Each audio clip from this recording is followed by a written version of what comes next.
Boa parte dos casarões tombados pelo patrimônio no centro histórico estão comprometidos. O risco é de desabamento, segundo a Defesa Civil do Maranhão, que começou um trabalho de vistoria antes mesmo do período chuvoso. Bem, inicialmente no período de normalidade, a nossa equipe técnica de vistoria já esteve aqui no centro histórico, já mapeou esses riscos, identificando quais são os casarões que estão em risco de desabamento e identificando quais são de alto, médio e baixo risco, né?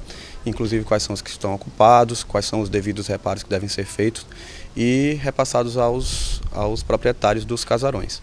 O levantamento mais recente da Defesa Civil mostra que 92 casarões tombados estão em situação de risco, sendo 12 de alto risco. Muitos estão concentrados aqui na Rua da Palma. Em alguns casos, não é nem preciso ser especialista para perceber que a estrutura pode desmoronar a qualquer momento. Outros 32 foram avaliados como de risco médio e 48 de risco baixo. A maioria que encontramos está em situação parecida e alguns já são verdadeiras carcaças de tijolos. Também dá para ver que dentro do que sobrou de alguns prédios, a vegetação é alta e muito lixo ocupa o espaço.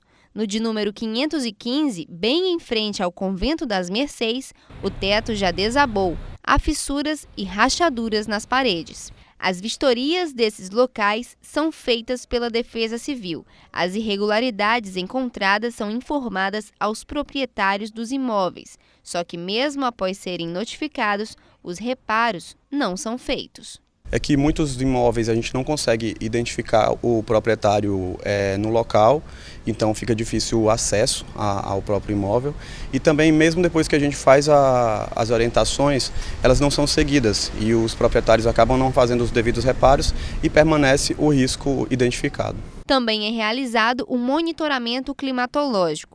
Neste período de chuva, os riscos de desabamento são ainda maiores. O nosso monitoramento climatológico ele é feito através de agências, né, como a Agência Nacional de Águas, o INPE, o CPTEC e também o CEMADEM, que é o centro que nos manda as informações mais precisas.